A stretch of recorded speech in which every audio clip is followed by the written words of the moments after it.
Coming up next, On the Spot. Hang on. Brian Ekberg's cutting corners with Tourist Trophy and looking to avoid a mean case of road rash. Also, Brad Shoemaker's going to mattresses with the Godfather. Ricardo Torres has an exclusive look at Mega Man Powered Up. And Greg Mueller's pulling no punches on Fight Night Round 3. Plus, we'll peek at GameSpot's upcoming features on the history of boxing and the Nintendo Entertainment System. Then use both as an excuse to play Mike Tyson's Punch-Out. Forget the small talk. Let's get to the nitty-gritty. We're live and on the spot.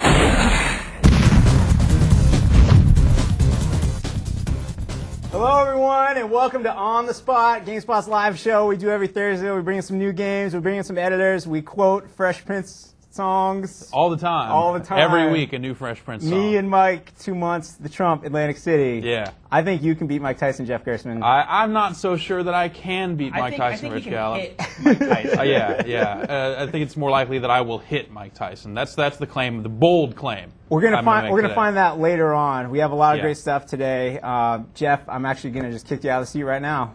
All right. Sorry, well, we got to get the show rolling. I got some stuff I got to do. So all right, he's got some great stuff. But before you leave, Ryan Davis, can you please tell us what's going on during today's show? We've got a ton of awesome stuff going on the show today, Rich. We're going to be, in addition to Jeff getting his ass whipped in Mike Tyson's Punch-Out, Greg Mueller's going to be here. He's going to be showing off Fight Night Round 3 for the Xbox 360. We're going to be talking a little bit about the NASCAR Pedal to the Metal tournament that we're holding here. We're going to be showing off Godfather for the Xbox. Yep. Sure, yeah. Godfather the Xbox. We're going to be showing off an exclusive demo of Mega Man Powered Up for the PSP. But first off, I believe we're going to be showing off a little bit of Tourist Trophy for the PS2. Is that right? We sure are, Ryan Davis. Something like that? Thank you very much. And before you cut away from me, if you're a GameSpot subscriber, you can ask us questions, fill out the form below. If you don't see the form below, you're not a subscriber, sign up today. Take it, Rich. Cool. Thank you, Ryan. We'll be expecting your questions throughout the day. Actually, I'm ready. You're ready? I'm ready. You want to see a magic trick? Yes. Pop! Brian Ekberg. Oh! Wow. How's it going, Brian? Doing What great, did you do to great. Jeff? I don't know. I would trade him in for a sports editor. I can't beat Mike Tyson either, trust me. I don't think I can either. You want something sportier? Yeah, something a little more sportier. We're going.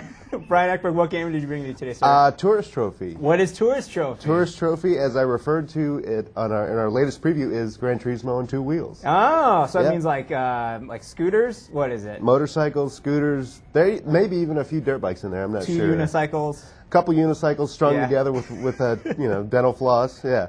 So yeah, this is Tourist Trophy, and Polyphony Digital is the developer. They're of course the same guys who make the great Gran Turismo series. Mm-hmm. Readers of the site might know that a couple of us went to Infineon Raceway last week and checked out some of the Tourist Trophy event they had there, and we got to meet the developer of the game. His name is Takamasa Shinisawa. Wow. Also known as Nana-san. A longtime Polyphony Digital developer who had a dream of making a motorcycle game. Mm-hmm. And he took it to the Gran Turismo producer. The guy said, yeah, sure, I love the idea, get it done in 10 months.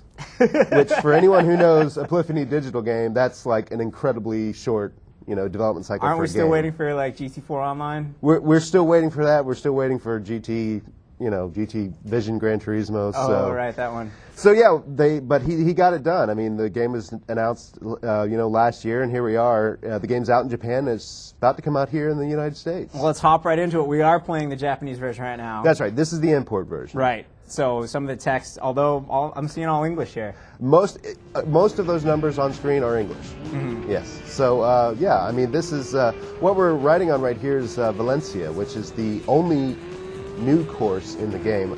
What happens is, I mean, I mentioned the very short development cycle in the game. Right. That means that they only had so much time to put it together, and the Gran Turismo formula is tried and true.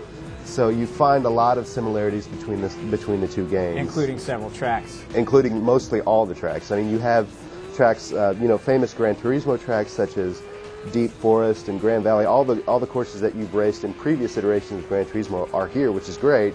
And as well as really, actual courses such as Fuji and Tsukuba and Motegi, and the full Nürburgring is here for those freaks who like that 13-mile behemoth. And, yeah, I mean, this is Valencia, and it's actually really appropriate that this track would be in it because it's a MotoGP circuit. It's a very famous motorcycle course, and they've done it up really well. What they've done is, because it's a motorcycle game, they've taken some of the classic tracks in the game, such as Suzuka and Infineon, and done sort of motorcycle they rearranged them for motorcycles. Gotcha. They put chicanes in there. The general layout, the general layout of the course is the same. They've just been.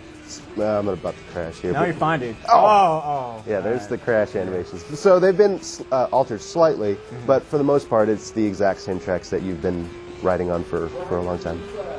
Our users want to see, Kevin Wright specifically from Pickering, Ontario, wants to see some different camera angles. Sure. Can you do that up? Yep, we've got here. People want to see the racing games from the close-up view, it seems. Absolutely. This is the first-person cam, and you can see as I dip into the corner here, it looks kind of crazy. That is intense. Yeah, sort of, I have to turn my head a little bit to play it correctly. And then there's, of course, this one's more akin to the regular Gran Turismo first-person view. No hood cam or anything like that, of course. These are motorcycles. But I like the handlebar cam. Let's go with that one. yeah, and as they pointed out to us at the event last week, all of these cockpits are realistic and real to the game, real to the actual bike models themselves. Now, the Gran Turismo games are known for having a ton of cars. Yeah. A ton of cars. Absolutely. How many bikes are in Tourist Trophy that you know of? About 100. I mean, not a huge lineup. That's kind of huge. It's pretty big, but and any bike enthusiast is going to freak out over the lineup. I mean, you've got all the big manufacturers, the Yamahas, the Kawasaki, Suzuki's, and Honda, and so forth. So they didn't go too far back in time. Can we see the bike selection screen actually? Well, is that hard to get to from here? Or? No. I can show you some bikes real quick. Cool. Ryan Davis, keep the questions coming for Brian, would you? You just answered the last one. How many bikes are there in the game? People want to know how it compares to Gran Turismo 4. I mean, obviously that's the last thing that Polyphony Digital did. So, I mean, gameplay-wise, what are we looking at the differences between this? Obviously, it's going to handle differently because you're dealing with 2 wheels versus 4 wheels. Right. But I mean, just general handling. How is it kind of is semi-nature versus arcadey? How does it kind of stack up there? On the default setting, it's actually Show some of those old ones too, if you would. actually pretty approachable. It's not a difficult game to get into. The controls are fairly easy. Accelerate with the X button, brake with the square button, or you can use the right analog stick. The bikes are obviously, you need to drive a bit differently. You need to brake earlier because you just do on a bike, and you need to choose your line a lot more carefully. But supposedly there's at least two different sort of driving styles in the game. I think there's the default level, and there's also a pro level. On pro level, from what I understand, this is the Japanese version, so I haven't been able to enact it. But on pro level, things are a lot more difficult. It's a lot more demanding in the corners. It's a lot easier to fall off the bike in the corners if you dip too low, if you go off into the grass or something like that. But I haven't experimented with that yet, but they told me that it is in the game. One of the cool things about the game is that you can also, if we go into career mode, I don't know how much time we have, but if we go into career mode... I'll give you 30 seconds. Okay. Yeah. To show off career mode? Sure. Okay, great. Well, one of the things that's cool about the game is when you go into career mode, you can not only collect your bikes, you don't buy bikes, there's no money in the game. You win bikes by beating races and challenges, but you can customize your leathers, your helmet, your everything you want. You earn these things in the game, and you can totally trick out your rider, but you can also exactly position the rider along the on the bike how you want. Oh, cool. So if I want, when I lean into a corner, if I want to lean out a little bit more, I can set that in the game. So I can, if I'm a big bike rider enthusiast, I can make the guy in the game dress exactly, or not only dress, but ride the bike exactly as I do in real life. It's pretty cool. So this is the career mode right here? This is career mode. Obviously, we have license tests, just like a Gran Turismo game. We have, the difference here, as I mentioned earlier, there's no money in the game. You get new bikes for your garage by beating challenges and beating races. So you still collect a lot of bikes, it's just you do it a little bit differently. Are there any riders in the game like Vanilla Ice or Ian Ziering? Are they around? No, unfortunately not. Why Ian Ziering? He's a competitive motorcycle rider. Is he really? He is. I did not know One that. last question, Ryan Davis, for Brian. People want to know how it compares to MotoGP 3. That's the one question I'm getting the most here. Overall, can you do front-rear braking independently? How does that all stack up? You can do those things. Again, I think that's one of the crucial settings in the pro setting mode, that you can individually assign buttons to whatever control you like. In terms of MotoGP, there are some very crucial differences. First, MotoGP 3 has, 16 bikes on the track at once. Gran Turismo 4, Tourist Trophy only has a maximum of 4 bikes on the track. So a big difference. I think that one of the great things about this game is it has a whole bunch of different kinds of tracks, road courses and traditional race circuits, whereas MotoGP is obviously focused only on the MotoGP schedule. And of course, no online racing here, but online racing on MotoGP. Cool. Well, thanks for coming by, Brian. My pleasure. You have a full preview available on the site right now? It went up last week, so check it out. New gameplay, moves, etc. That's Brian Ekberg, everyone. Ryan Davis, who's with you? I have senior editor Ricardo Torres over here. What's going on, Ricardo? Not a whole lot. We are here to check out Mega Man Powered Up for the PSP exclusively on the Spot. You're not going to find this anywhere else, folks.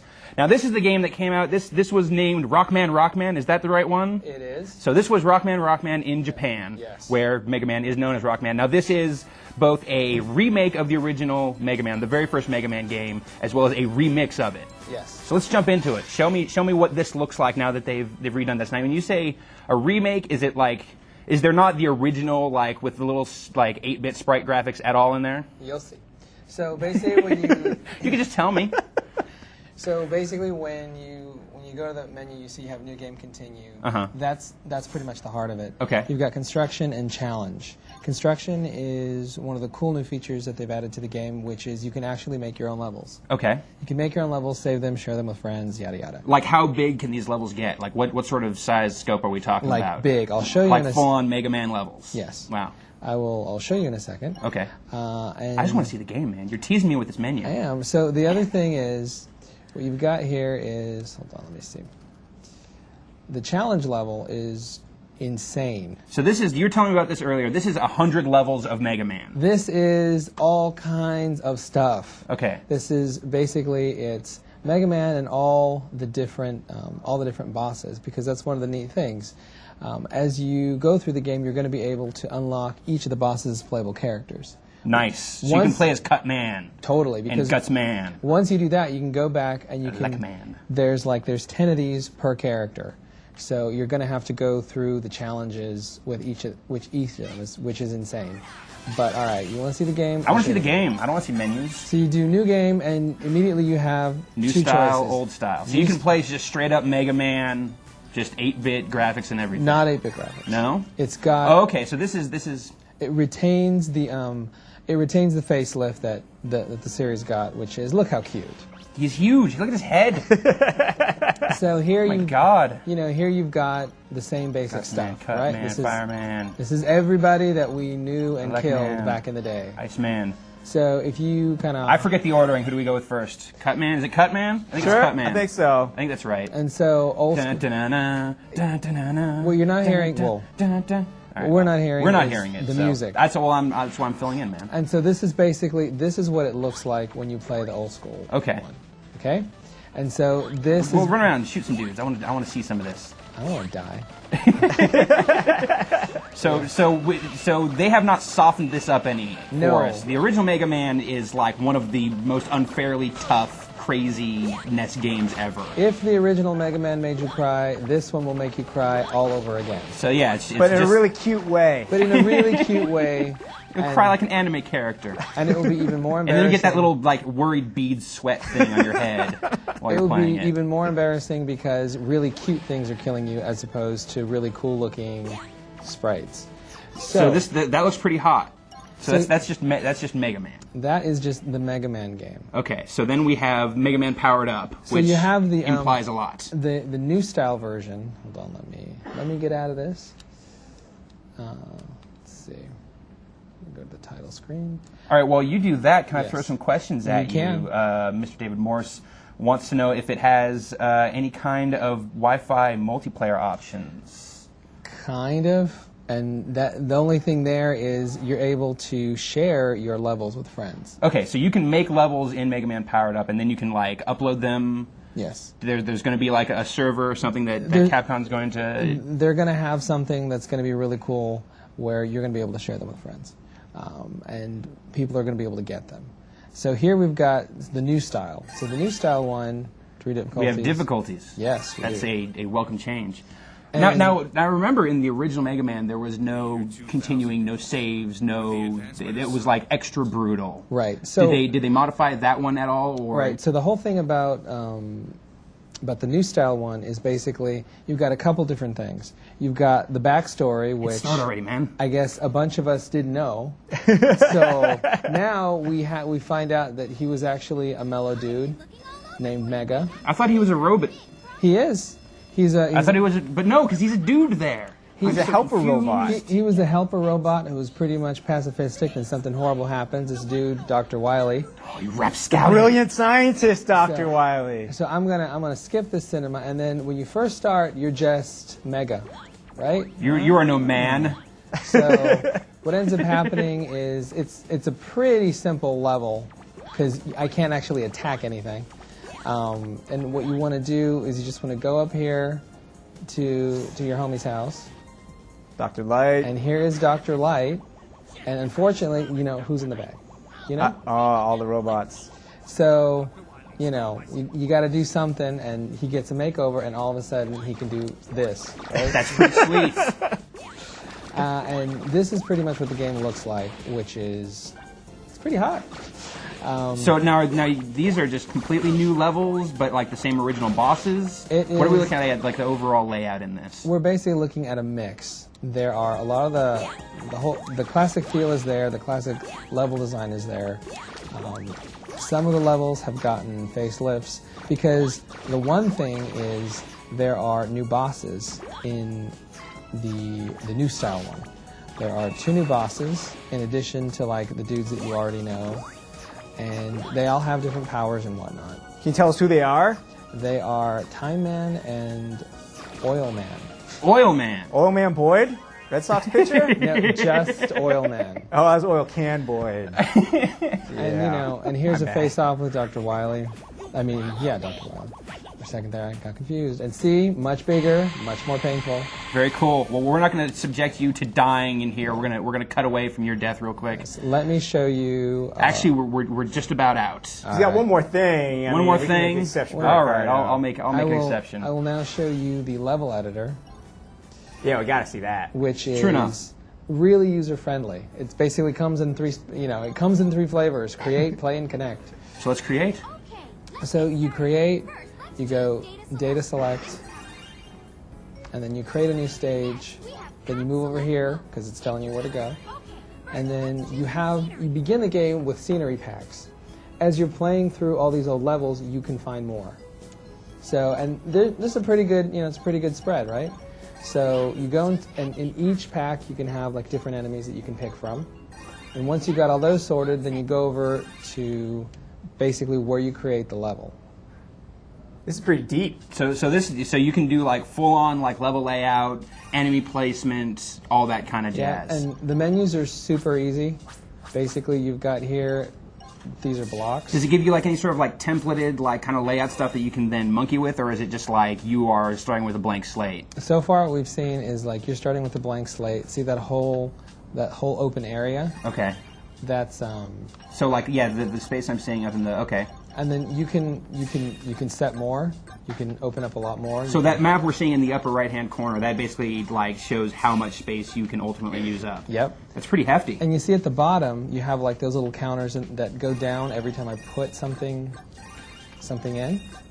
So that's basically the cost to put these items in. So there'll be a limit to how many items and enemies you can place. Okay, so you have to like design wisely. You can't just Yes. fill up with 1,000 of those little hard hat dudes. And Exactly. although I would like to do that. That'd be kind of fun. Wait, this isn't so much fun anymore. And My then idea's better. you can set the pickups, Uh-huh. which are down here, health and whatnot, and you can pretty much. This is like a horrible mongoloid level, so don't judge me. But you can do crazy stuff like this, like I'm setting the walls and all that stuff.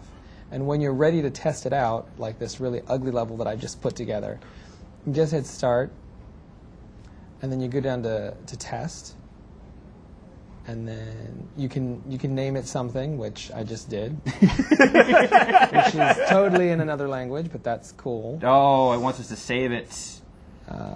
Cancel the save. Yes, I'm canceling this. All right, I don't think So- we're going to get to see that. So there you go. But there's a teaser for you of Mega Man Powered Up for the PSP. When's that coming out stateside, Ricardo? I believe it is March 14th. Fantastic. And preview coverage of this? Preview coverage is going up tomorrow. We're going to have bunch of cool stuff to show you. So Friday, text, video, check back on the site for it. But right now, Rich Gallup, you're thugging over there, right? I'm totally thugging it with GameSpot's Master Thug. How's it going? Straight out of Carolina. Yep. Raise your arms up. Woo woo.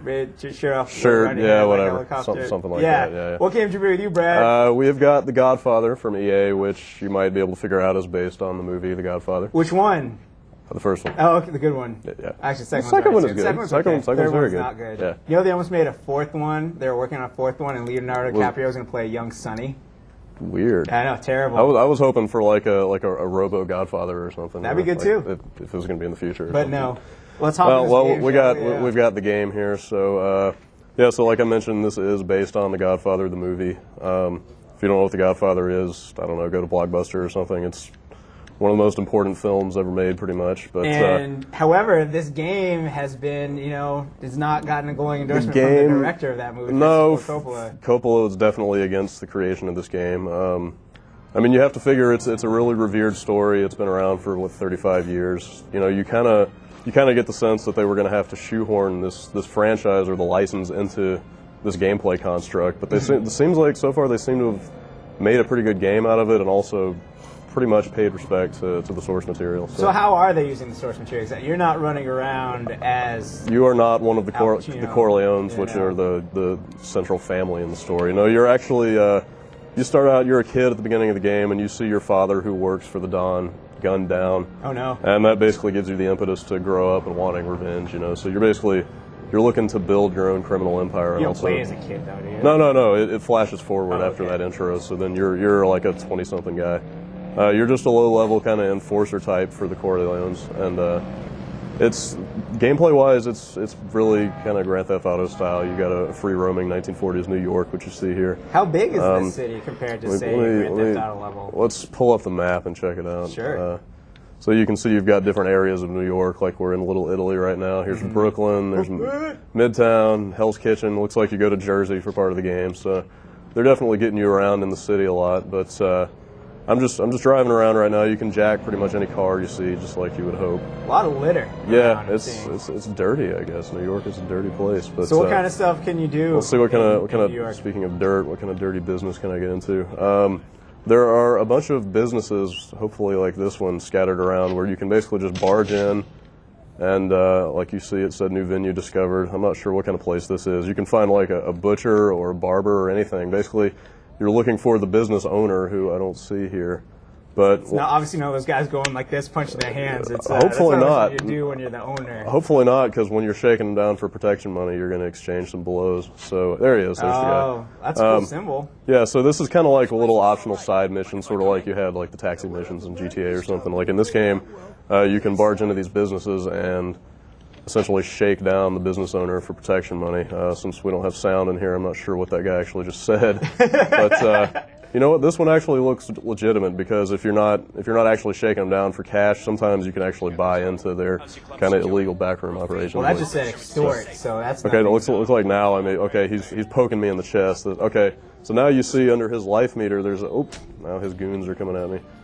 He has the owner, if you saw, had a little kind of intimidation meter, and if I rough up enough of his thugs and break enough of his stuff, then he is likely to relent and actually let me basically. Now, how do you beat up his thugs and break his stuff? Fortunately, I don't think I can when I've got 2 of them or 3 of them on me, and one of them has a Tommy gun. Hey, Brad, apparently. the question I'm getting a lot of here, people want to know how this kind of compares to Mafia, if at all.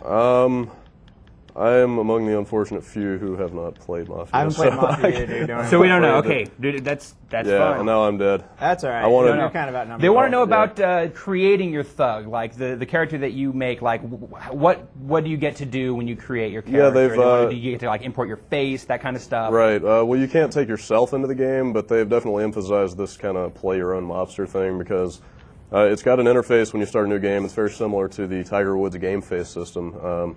You essentially can tweak just about every aspect of your face that you can possibly think of, from like the size of your eyebrows to, I think they actually use forehead intensity as a variable. Your chin size, all the features. You can totally How intense changed. is this guy's forehead? Totally. This guy's got an intense Is forehead. it like a Let's see- 3, let's a see 4?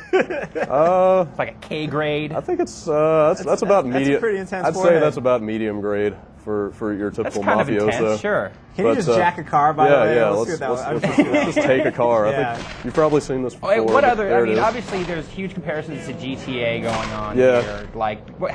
From what you've seen of the game so far, how free roaming is it in that regard? Is there are you picking up prostitutes? What? None of that. I mean, like I said, you can go into the random businesses. I'm actually driving out to the Corleone estate right now. It doesn't seem to be quite as interactive as GTA on the whole, just in terms of all the people walking around. I mean, you can go up and talk to any of these people you see, but most of them will just give you kind of a one-off little comment. Well, that's Keep all going, really so. anyone GTA ever did. Yeah, that's true. But I mean, like I said, there's all the little businesses you can get into. After you gain in rank, you can take on hits also, so you can have rival family targets. And in fact, I haven't gotten far enough in, but later in the game, you'll actually be taking over rival family territories. So you'll be kind Go of after Salasso. Yeah, exactly. I have one last question. Okay. Ryan Davis, I'll let you look for one last good question. I'm going to ask my own. One of the very first movies we saw of this game, they were the people at EA were very excited because they're bringing back people like James Caan and Michael Duvall to re-record audio, and they compared a clip from the movie with these now 60-year-old, 70-year-old men recording audio again and then putting them with CG, and it didn't really hit me as well as it didn't seem as cool as the movie. How do they use the talent in this game? You know what? Actually, I'm driving right up to the estate, and Tom Hagen, who's the Robert Duvall character, is right there. Robert Duvall. I say Michael Duvall. Who's Michael Duvall? I'm sorry. Some dude. Long day. Some dude that you're shilling for, I guess. But my uncle. You know what? I actually kind of noticed. I mean, the voices are definitely there. You can tell who they are. But on the other hand, like you said, when you add 30 years to somebody's voice, it's going to kind of rough it up a little bit. So it's and some of the characters in the movie are dead. Yeah, like Fredo, for instance, the brother. Fredo's dead? He died in 1978, actually. I had no idea. Very shortly after the second movie. Obviously, Brando is dead.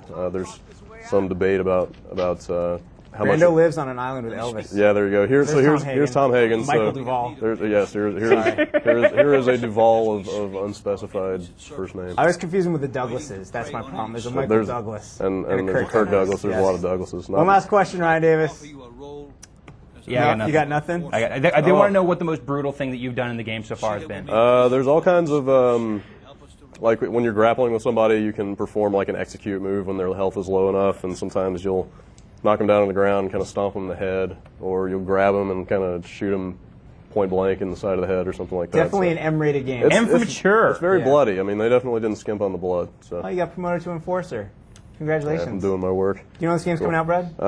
March. On a whole bunch of platforms. Yes. All kinds. Yeah, We've been looking at this on the Tons. Xbox, to be clear. This is the original Xbox, the OG Xbox, but it's on 360, PS2, Xbox, PC, PSP. Sure. I think. We'll find out. For more information, check out Brad's full preview on the site. We've got gameplay, movie screenshots, all of that. But right now, you may see Greg Mueller standing by Ryan Davis, but before we learn what his take on Fight Night Round 3 is, we're going to show you a little taste of GameSpot's history of boxing video games. The full thing's running tomorrow on the site, but check out a nice 3-minute clip right now.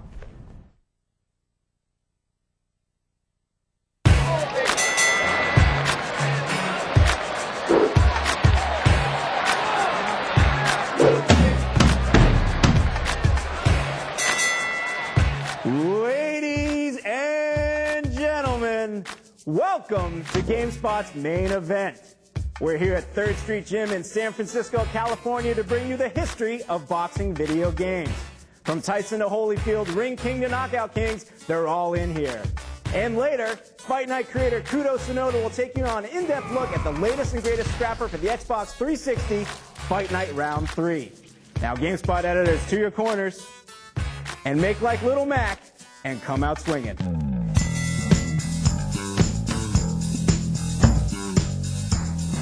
Well, boxing for Atari 2600 was probably the first boxing video game ever. It's hard to even call them boxing games. I mean, those games back then were just like, groupings of pixels that they extended, a little bit and struck each other. I can't ever believe we ever thought that, wow, this is really great boxing action, because that's stupid. It wasn't until the Nintendo Entertainment System came around that we really first saw games that had not only some of the fighters that we knew in the ring, but also some of the technique that they use in real life.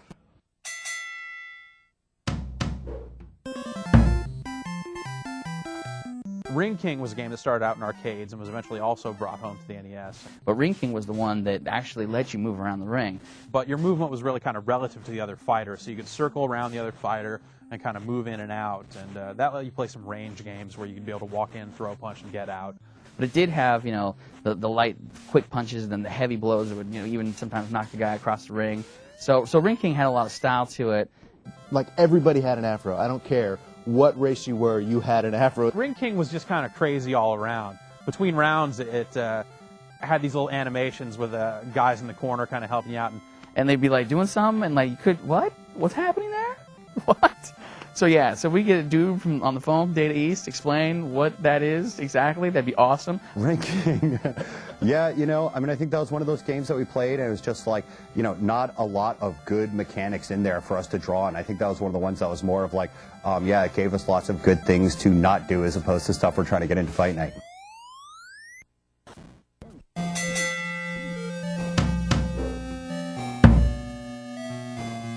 So on the Sega Master System, at the same time, you had Ring King and Mike Tyson's Punch-Out on the NES. You had Rocky.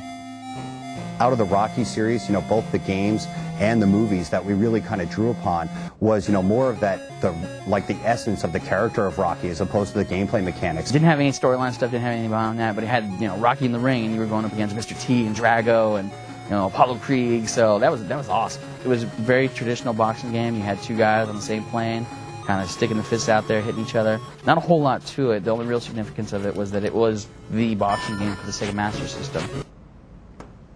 And we are back. Hello, Jeff. Hello. Now, you may have noticed that one game might have been missing from that era of the history of boxing. No, It's Mike Tyson's Punch-Out. Oh yeah, I remember that and game. I'm going to let you start playing it now, but before we see how you do and make you lose to Mike Tyson, I want to toss it over to Ryan Davis and Greg Mueller to see some Fight Night Round 3 on the Xbox 360. Gentlemen? Huh? Hey, Rich, what's going on? Yes, we have Fight Night Round 3. As for that history of boxing video, that's just a taste of it. We're going to have the rest of it up on the site tomorrow. Greg, you're here with Fight Night Round 3 for the Xbox 360. Yep. Now, you've just reviewed this game. Yep. Now, we were talking about this game a little bit earlier, and this is a little bit different from the last year's Xbox or the last year's Fight Night. One of the things is like these crazy classic matches, which they had before, but they've kind of twisted them up here. Show us what we're looking at. Let's jump into this. Now this is the ESPN Classic matches, and basically you can go and take on some of the legendary rivalries in the history of boxing. So we've got Leonard versus Hagler, Leonard versus Duran, and my favorite, Robinson versus LaMotta. Okay. So we'll LaMotta. We'll go ahead and jump in. Ray Robinson. Let's jump into this. So now one of the cool things about this that we were talking about earlier is that they actually show this match in black and white. Yeah, because these guys were fighting back in the the 1940s, so for authenticity's sake, we get a little kind of like film reel thing going beforehand. Sure, Let's jump into the match here. Let's see how dudes are hitting each other here. Now, we're looking at the Xbox 360 version of this. It's also available on the PS2, the Xbox, and also just came out on the PSP version, too, which that's a little bit different. But it's comparing this 360 version to the Xbox and the PS2 versions, how do those stack up? Like, what's big difference is obviously graphical quality. Yeah, the features are actually identical across the board. Really, it's just the graphical features that you're looking for, and of course the price. The Xbox 360 version is $20 more. 20. Yeah. So okay, how are those good to know. Load times. That was a sweet $20 load time right there. Well, it's $20 more now because EA went and lowered the price of the order. That's right. Okay, so it's not $70, still $60. Okay, so it is $60, but it's still that's a gap. So let's get into this match. Mind if I throw some questions at you while you slug away at this? Andrew Burwood from Belfast, Northern Ireland wants to know how is Fight Night 3 online? Is there much lag? Also, how many modes is there to play with? Well, online we didn't notice any lag at all with the 360 and the Xbox versions. There is a little bit on the PS2 version, but it's not so bad. It's definitely bearable, and hopefully that'll get smoothed out over time. Now, how does this compare to last year's? Obviously, let's ignore the graphical differences, but gameplay-wise, how is this stacking up? The gameplay is actually very similar. You still got the total punch control, which is great. It's what the Fight Night series is known for. Now, this is sort of like just a unique like dual analog system that they've come up with. Yeah, basically you control everything with the 2 analog sticks and the 2 triggers. So it's real simple, real intuitive, and it's real easy to switch from, say, defending to throwing an attack. You can throw combos real quick, and it's a lot of fun. The difference is this year they've added a couple impact punches, which are these big variations on the Haymaker, which was added last year. So you can do like a flash KO punch, which if you land it, it'll instantly drain your opponent's health, and he'll be ready to get knocked down with another hit. No, I'm not seeing any kind of like HUD or anything on this. Is that strictly for this one? That's for all versions. Yeah, of it, right? on all versions, there's an option to turn the HUD on or off. It defaults to off on the 360, and it's on the others. The difference is that on the 360, you can kind of tell how your fighters are doing because they show a bit more in terms of damage and wear and emotion on their faces, whereas on the Xbox and PS2 version, they don't quite. You kind of need to have as much. the HUD up there. Exactly. All right, let me ask you one last question here before we go. Robert Barba in Los Angeles wants to know, can Fight Night Round 3 be enjoyable for a person who's a total noob when it comes to boxing in general? Do you need to know boxing to play this game and enjoy it? No, not at all. Not at all. It's a lot of fun. I mean, basically what makes it so fun is the control. It's really satisfying to throw those uppercuts, throw those haymakers, and land them, and bash your opponent's face in. Can you talk to us really quick, Greg? We have to say, because it sticks out like a sore thumb. Yeah. When I see a game this gorgeous, then all of a sudden there's like fat Dodge logos everywhere, and what, the Burger King guy from the football commercials in it? What's that all about? Yeah, it really kind of kills the authenticity, especially when they go to the pains to make the boxers look like they actually did back when they were fighting, and they make it in black and white, but then you've got this giant Dodge spotlight floating around in the background. It's kind of gross, and it's all over the place, and it's especially kind of bad on the 360 because you are paying $60 for it, and you're still seeing a ton of ads. And even all the achievements in the game, or most of them, are reflective of those licenses, exactly, right? Yeah. Like what? Like what are they? Well, I mean, there's a Dodge fight. Aren't all of the achievements basically just they're sponsored? Yeah, they're sponsored fights. So you win the Everlast title or something, and you get an achievement for that. Well, that would make sense. Yeah, Everlast, sure. Everlast. Whatever, Burger King. But how many boxers out there other fighting? than possibly George Foreman? They're not even him anymore. Wait, does Everlast Are come eating to the right. ring and stand in your corner too? House of Pain's Everlast? Different Everlast. Different yeah. Everlast. Different Everlast. My bad. So that would be... That'd be the best That'd game be ever. Greg Mueller, tell us final thoughts on your review, please.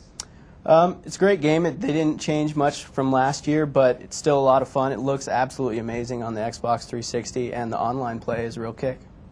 Excellent. And what did you score the game on the 360? An 8.3 on the 360. Excellent. You can read our full review on the site. Keeping with the boxing. Gentlemen, Tyson. Yes. Yeah. Go. I have a game here that also has total punch control. If I can just show you the... so here's what it has here. Now, this is right. Yeah. And this is left. Okay. And last time I checked, most boxers have 2 fists, so it's like, what more do you need, right? Right, that's all you need. So I'm going to put this into action here in this this game called Mike Tyson's Punch-Out. Oh, is this new? It's for the Nintendo Entertainment System. It's the Nintendo game. Yeah. Okay. Nintendo tapes. Yeah, it's one of these new Nintendo tapes here. And I'm going to show you a section of the fight from the major circuit going up against ranked number 3 Don Flamenco. I've heard of him. Himself. Yeah, he is from Spain. Wasn't he in the Rumble in the Jungle? Yeah, that's the same dude. This is tying in the History of Boxing feature, Fight Night Round 3, and the Don. This is getting the Godfather in here as well. And something else, I don't know. Yeah, some other stuff. Yeah. Some other stuff. Let's see this fight. How's this game play? This game has a really kind of pattern-based thing to it. Especially, each fighter kind of has their own little pattern. This guy, Don Flamenco here, he seems to just like to take it up top, left, right, left, right, left, right. He just kind of takes it to the face like this over and over again. And you can just kind of knock him out real easy. You did. It was so easy. In fact, we're not even going to show it. Yeah, it's like, why? What do you need to see? You guys know what Don Flamenco looks like, right? He's this Spanish dude. He's got a rose and he hits the rose. Whatever. Just all you need to know is that he's gone down twice, and I'm looking at this camera, not even the game anymore. Well, while we figure out the obvious issues we're getting. And What? Oh, here's what I want you to do. You're gonna load up Mike Tyson, and we're gonna see how well you do against him. Okay. But while we're waiting for that to happen, this is actually tying in everything. So we tied it in. We had Don Flamenco. Don Godfather. We had the History of Boxing, which you can see tomorrow night. Yes. Correct? We had Fight Hour 3, another boxing game. Yes. And we got Mike Tyson, which is a classic NES game. Okay, so we're forming some kind of Illuminati triangle pyramid. Yes, the Pentaveret. Okay. But what is the final piece to the puzzle? The final piece is GameSpot's gigantic Nintendo flashback feature, which is going up on the site this weekend. You know, it's been 20 years since the Nintendo came out. No. It's been 20 years. Come on. No, I got one when they came out, and I was... You were like 15 then. So no, that means you're like 45. You were like 37 then, weren't you, Jeff? I was like 43 when the Nintendo came out. That was just before you were retired. Years old. But we're going to say the definitive 10 best. The 10 best NES games ever, according to GameSpot. And, you know, just covering all kinds of topics from, like the best games ever, you know, some of the hardest games, some great box art, and, of course, we all gathered around and talked about some of our favorite moments regarding the system, its peripherals, its games. It is an epic video. It is, yeah. It is an epic video that you cannot wait to see. I know you can. And, in fact, we're going to give you a tease of it right now. Check it out. Put the game in, like so. You push it down. And that's it, really. If you were taking care of your business, that's all you had to do. If you were some kind of dirtbag that couldn't take care of a Nintendo, then that's when you had to do all kinds of unsightly business. I mean, everyone had to blow in cartridges and blow in here. And I know some people claim to have done voodoo dances or, you know, sacrifice goats to get their games to work. The surefire way to make sure your NES games go. I did the thing where you just kind of pulled it as far out as you could. I would always have tricks of kind of sliding the cart a little bit to get the pins to line up a little better. Wiggle it to the side. And you push it in just as far as you can. So you try to put it up, no, not quite. Push it a little bit further. But what you do is you just push such a way that it's sort of all the way to the back. You give it the extra little push to the back, and then you push it down. Sometimes you have to, you know, tilt it up and down a few times. It required a gentle coaxing in order to work. Just blow it. You know, try to get some of that heat.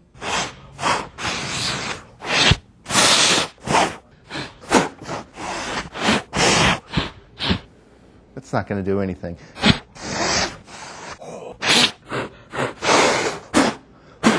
Blowing together. I mean, there's a whole science to this. Do that about 50 times. It works better when you have the Power Glove enabled. That's how you make your NES games go.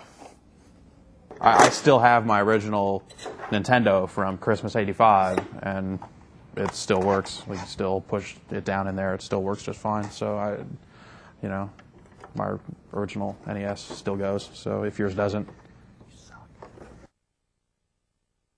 And we are back. Now, I have to say, seeing that Nintendo getting blown in like that and all the games... Turned you on, didn't it? No, it would kind of like... It should take everyone back, and I hope it does. And you're like, oh, I played Nintendo. I remember we'd spit all over that thing. And that's what I would be thinking if that wasn't my Nintendo being used as a prop. Ew. That's right, we spit all over your Nintendo. And my games, like, I gave them like a specific like bad game to be the one that everyone could spit in, and then there's my man Ryan McDonald right there blowing spit all over my gold Zelda game. That's great. He's just cleaning it, man. But it's not just 45 minutes of people spitting on Nintendos, No, right? it isn't. There's more But to this what if feature. it was? That would still that be would pretty be great. Yeah. But this is great too, in its own way. It is great. Now we talk about like there's going to be like the top 10, like we give our definitive list, but then also the editors give their shouts out to different games. I give some props to Super Mario Brothers 2. Yeah, I got Rygar's back over here. Rygar, why Rygar? Rygar is dope. Rygar is great. Yeah, Rygar, it's like they took a dumb arcade game and made it a terrific home game. Kind of like Strider. He's got a giant flaming yo-yo. That's the weirdest... I don't know. The whole concept of... And was it originally even in Roman times, or was that something weird that Tecmo did later? Yeah, I think that was just something they added in later. I don't know. Well, I don't know. There are pillars and stuff in that game, and I don't know. It's mostly about you getting grappling hooks from bald dudes and going to the Sky Castle and getting the coat of arms. You know, and we found out that you guys all spit in my Nintendo so much that it is now no longer working, and we can't get it running again for you to play Mike Tyson. Really? We actually broke your Oh, This is all on you guys. That I'm is totally weak. getting a brand Well, it's new. probably for the why I didn't best bring because mine this, in. this controller That is even controller kind just of had a grungy. sticker on it that I peeled off when I yeah, a was, like, sticker. 15. Whatever. You buried this in some kind Nintendo of time Power capsule. came with like these like cool like spaceman stickers you could put over the controllers. I did that. Spaceman, that was one of my Anyways. NES favorites. Yeah, exactly. Anyways, but so sorry, folks. No Mike Tyson. I apologize. You can blame everyone else. You saw what they did to my Nintendo. That was kind of gross. That was. Yeah. But we do have one last thing we want to talk about before we go today. What's that? Tomorrow night, one of our major draws from GameSpot Live video content is Tournament TV. Tournament TV. And So, tomorrow yeah. night we are having the next edition of Tournament TV. And it's a little racing action. It right? is. We have some video footage you can see right now. It is NASCAR sim racing for the PC. All right. The preliminaries have been going on all week long. Cool. 40 racers brought down to 20. That's half. That's like half the people at home. This is like the NBA finals. Exactly. Or something. Here it is. I mean, we're gonna have 20 cars on the track. Daytona, 40 laps. That's a lot of laps. Play-by-play, color commentary, the whole shebang. Cool. Yeah, we're gonna work in stops and all kinds of like driving, making making left, all kinds of as many left turns as you can possibly 40 stand. laps. That's like 80 left turns. Yeah, exactly. Unless it's like 2 left turns, and each one is forward. Left, 160 times 20. Here comes the guy in the number 4 car. He's making a left turn. It's like 3,200 left turns. Up here, he's making a left turn. But there's big money in Into turn number 3, hard left. Huge money on the line for this. For What's all the these money, races. Ryan Davis? There's $2,500 on the line, if I'm not mistaken. I would make some left turns for 2,500 bones. Cool. Yeah. Yeah, I would too. Yeah. And some people will, and someone will walk away with a whole bunch of money. $1,250 gift certificate to Newegg, grand prize winner. Nice. You can Friday night tournament TV. 6 p.m. Pedal to the metal. GameSpot. $2,500. Catch it. GameSpot standard time. Yes. Yeah. I'm so bummed out by no Mike Tyson, dude. You know, here's how it would have went. Okay. Okay, here's how that fight would have gone. All right, He would have gone. Okay. I'll be Tyson. Okay, you be Tyson. Yeah, you be Tyson. All right. I would have ducked like one of them, and I would have maybe got like one hit in. And when he done like and that, then like, I would have stepped back and like blinked once. yeah, and then popped. that would be it. It'd be over. It'd be over. I'd be out. Because you can't beat Mike Tyson. You cannot beat Mike Tyson. Fresh Prince couldn't. No, You can't. If the Fresh Prince can't, you certainly cannot. No, sir. you definitely because you, cannot. sir, are no. I know the Fresh Prince. Yeah. And you are no Fresh Prince. I'm not even Maybe a Jazzy Jazzy Jeff. No, I'm not even a Jazzy Jeff. Yeah. That's pretty rough. Yeah, He has that's some all right. self-esteem That's issues over there, my man. But do we have any final wacky questions from the crowd, Ryan Davis? No, No? nothing Okay. too wacky. You want to know about online support for Mike Tyson's Punch-Out? There is. Yeah, it's coming out with full 480p widescreen support, online play. Wybro. Yeah, Wybro technology is built technology. right in. Yeah, Mike Tyson for the Revolution coming later this year. Cool. Fantastic. It's out, Heard it it's out here next first. week alongside the Revolution. So be sure to come back tomorrow to see the History of Boxing feature. Yeah. Come back on Saturday to see the gigantic Nintendo Flashback feature. That's a lot of stuff. Also on Friday, while you're waiting. Yeah. Well, we got Tournament TV. Man, so you better watch that Metal. Nintendo. Yeah, this is- Your weekend's filled. You're here. Yeah. It is. You're checking stuff And then out. Sunday, you can just watch it all again. keep it locked. Greg Mueller, thank you for coming on the show. Really Yes, appreciate thank it, you man. very You did a much, great job first time out. Ryan Davis, as always, a pleasure. It's always a pleasure to be here, Rich. All right, and I'd also like to thank, obviously, Ricardo, Brian, and Brad for their demos. Yeah. Jeff, as always, a pleasure. Sorry that Anytime. you didn't get to beat Mike Tyson. I was going to beat him this time, too. Yeah, it was. Yeah. It was totally going to happen. Yeah, it was really, I was pulling for you this time. 15 years of losing, you were going to break that trend right there. Finally, it just would have really turned my life around in a lot of ways. But, Sorry. there's always tomorrow. I'd like to thank everyone for writing in, who did write in. If you're a GameSpot subscriber, stick around. All of us on camera are going to hop in the chat room. We'll talk a little bit. We'll chop it up about something. It'll be cool. Yeah. And I would like to thank all of you for watching, and we will catch you next week right here on The Spot. Thanks for watching.